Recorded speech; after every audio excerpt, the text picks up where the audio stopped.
Alors vendredi sera le portail du lion. Alors en vrai, ce n'est pas juste le 8-8 que le portail du lion se fait ressentir, mais c'est le moment où le portail, le vortex s'ouvre. Ça peut vous paraître un peu confus ou flou, et donc c'est pour ça que je fais cette petite vidéo pour vous expliquer en gros quelles sont les énergies qui se présentent à nous au moment de cette ouverture du portail dont on parle de plus en plus. Donc en gros, les énergies se ressentent entre le 26 juillet et le 12 août, donc c'est peut-être pour ça aussi que vous sentez qu'il y a vraiment quelque chose en vous là qui vous demande de soit vous mettre en action, soit de savoir ce que vous voulez, soit de mettre de la clarté, d'avoir ce besoin vraiment de clarifier les choses, de les nommer et de les réclamer. C'est un peu le Reclaim Your Power. On est un peu là-dedans. En fait, le portail du lion, c'est un alignement énergétique, c'est un passage vibratoire. Et cet alignement, il est fait justement parce que la Terre, le Soleil, qui est dans le signe du lion, et l'étoile Sirius, qu'on nomme le Soleil spirituel, se retrouve dans un alignement parfait. Donc en fait, on peut se dire que nous aussi, on se retrouve dans cet alignement. Et c'est ce qui nous permet de pouvoir justement entrer dans cette connexion vibratoire hyper forte où le signe du lion donc culmine, donc à savoir avec des qualités telles que le rayonnement, la puissance personnelle, le courage du cœur, la souveraineté, l'expression pleine de soi, etc., etc. Donc en gros, ce portail nous invite à ne plus avoir honte de soi, donc à ne plus se cacher, à affirmer ses désirs et puis ben, pour celles qui me connaissent bien, à être souveraine dans son royaume, parce que c'est une expression que j'utilise souvent. Donc c'est vraiment reprendre notre trône intérieur. Sirius, qui est très reconnu dans les traditions anciennes, notamment égyptiennes. Donc je ne vais pas détailler à ce niveau-là, mais Sirius est considéré comme une étoile guide. En gros, elle élèverait la conscience, elle activerait l'intuition, on dit que c'est la mémoire de l'âme aussi, et que c'est l'étoile qui nous connecte à l'abondance céleste, donc vraiment à cette abondance, donc presque à la prospérité, parce que parfois l'abondance, c'était une copine qui m'avait dit ça, on peut souhaiter l'abondance et parfois c'est une abondance de merde qu'on reçoit, donc elle m'a dit utilise plutôt le mot prospérité. Bon, après vous voyez comment ça vous parle, moi je vois l'abondance comme quelque chose de positif, mais après tout dépend de chacun et chacune, sa définition des mots. Mais en gros, je me suis justement posé la question de qu'est-ce qui fait que euh, on n'arrive pas à atteindre cette abondance. Parce qu'en fait, euh, c'est ça qui devient important. Parce que, ok, il y a le portail, ok, il y a ce vortex énergétique. Parfois, on a vraiment terriblement envie de quelque chose et ces choses ne se manifestent pas. Et avant de vous expliquer pourquoi, en tout cas les choses que j'ai notées, je vais vous raconter une petite histoire. Et donc cette petite histoire, c'est donc il n'y a pas si longtemps que ça, c'était au moment à la fin de Rose, de la retraite Rose, où j'étais au château de Transières chez Donatienne. Et je lui ai expliqué que je galérais à trouver un appart et que c'était vraiment compliqué au Pays Basque, voilà, que c'est complexe. Bref, et elle m'a dit, donc elle m'a pas dit de m'énerver contre l'univers, elle m'a dit d'être, parce que moi je me suis énervée contre l'univers, mais elle m'a dit vraiment ouais, de dire quand j'étais pas d'accord avec certaines décisions que la vie prend. Et donc là je vous le partage parce que c'est ce que j'ai fait sur tout le trajet donc de retour euh, de chez Donatienne vers chez une de mes amies. J'ai été connectée à ça. J'ai été vraiment connectée à ça, à la décision, au fait que je n'avais pas envie de galérer dans la vie, que j'avais pas envie de galérer pour trouver un appart, j'avais pas envie de vivre dans un appart tout petit et d'être contrainte à de la petitesse, on va dire, et que j'avais besoin d'espace, que j'avais besoin de grandeur, etc. Et je vous le raconte vraiment comme je l'ai raconté à mes potes. Mais ce jour-là, j'ai hurlé dans ma voiture et j'étais là, je suis pas d'accord. Je suis là, non, je suis pas d'accord. Et c'était très drôle parce que j'ai croisé un camion, donc avec, je sais pas si vous avez déjà vu, les camionneurs aiment bien mettre ça, des plaques d'immatriculation avec écrit leur prénom, des choses. Et là, il y avait écrit énervé. Et je me suis dit, bah ouais, c'est exactement ce que je suis énervée parce que je ne suis pas d'accord avec cette décision de galérer à trouver un appart.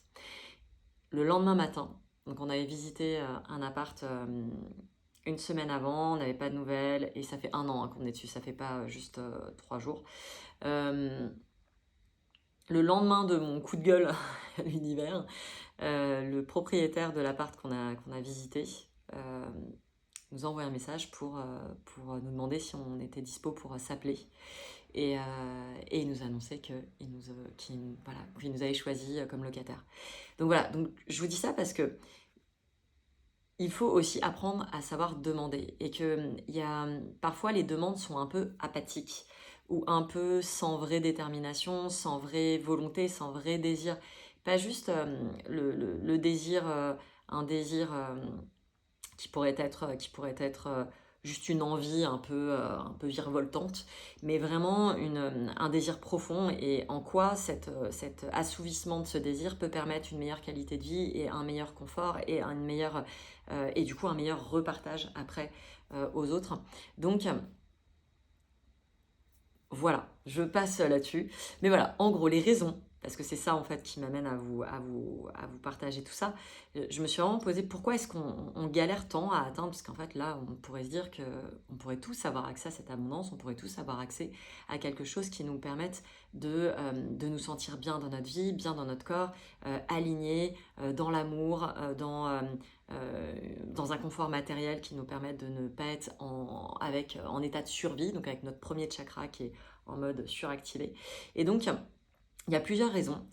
Une des raisons, c'est qu'en fait, alors surtout pour les femmes, là je vais vraiment axer sur ce premier point sur les femmes, mais c'est que on nous a conditionnés, donc la société dans laquelle on vit, en tout cas la société en France, dans laquelle on vit, nous a conditionnés pour donner et non pas pour prendre. Donc on a été, et même si ça change, évidemment c'est en train de changer, c'est en train de tourner, mais on a été valorisé dans des rôles de soins, dans des rôles d'effacement et même de sacrifice. Donc à dire je vais donner plutôt à mon enfant plutôt que moi, je vais donner à mon mec ou à ma meuf, peu importe, plutôt que moi. Je vais pas finalement peut-être vivre l'abondance dans mon corps, je vais juste hop la sentir et hop la retransmettre directement parce que l'autre en a plus besoin que moi. Donc il y a vraiment cette forme de loyauté inconsciente envers ce qu'on nous a appris qui est très présente et qui nous empêche finalement de pouvoir non pas accéder à l'abondance mais à la garder aussi un peu pour soi et à se dire je transmets le surplus et je ne suis pas que en train de donner à l'autre, même ce qui est vital pour moi, pour mon bien-être personnel. Et ce n'est pas égoïste aussi de penser à soi, c'est aussi de la survie parfois, sans vouloir, mais on pourra évoquer ces sujets-là parce que ça demande un peu plus de temps. Mais en tout cas, il y a vraiment ce truc de est-ce que j'ai le droit en fait de recevoir autant que les autres. Donc ça, c'est le premier point de se considérer comme égoïste parce qu'on demande. Donc là, peut-être que déjà, ça vous parle. Le deuxième point, c'est, et ça c'est assez ça peut paraître assez contradictoire, mais parfois, quand le système nerveux a vécu du trauma, voilà, à travers le manque, à travers une forme d'instabilité, ça peut beaucoup le perturber, et en tout cas ça peut l'activer, ça peut activer un stress profond que de recevoir d'un coup. Quand on n'a pas appris à recevoir, quand on nous a plutôt limité, quand on nous a pris, quand ouais, on n'a pas reçu suffisamment aussi par rapport à nos besoins, l'abondance peut devenir menaçante pour le système nerveux. Donc, même si on le désire profondément.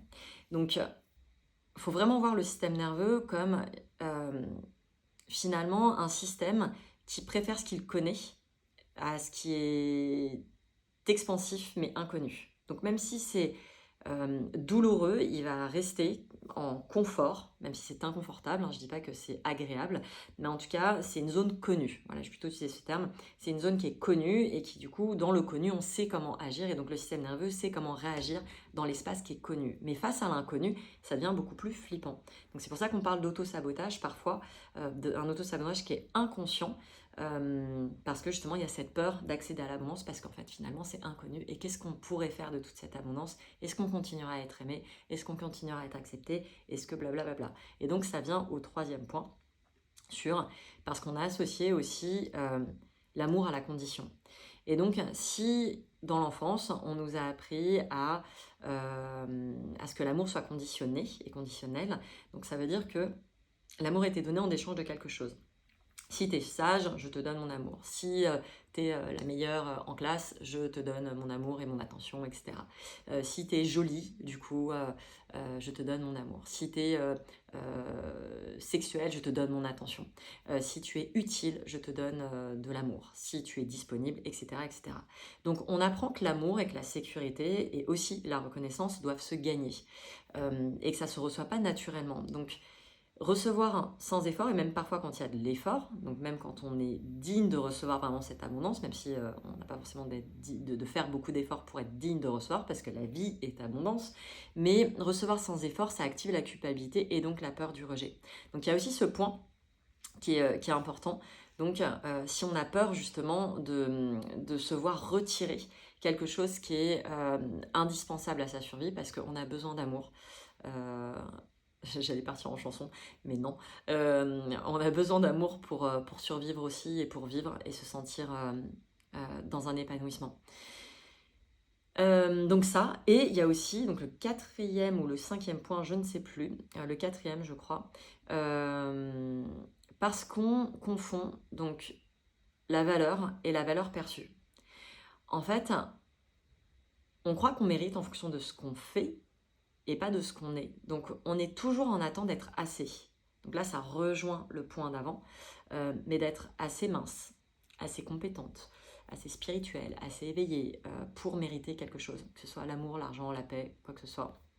Mais la vérité, enfin, j'ai l'impression de la vérité, pardon. La vérité, c'est qu'en fait, notre valeur, elle dépend pas de notre performance, elle dépend pas de notre physique, elle dépend pas de tout ça, quoi.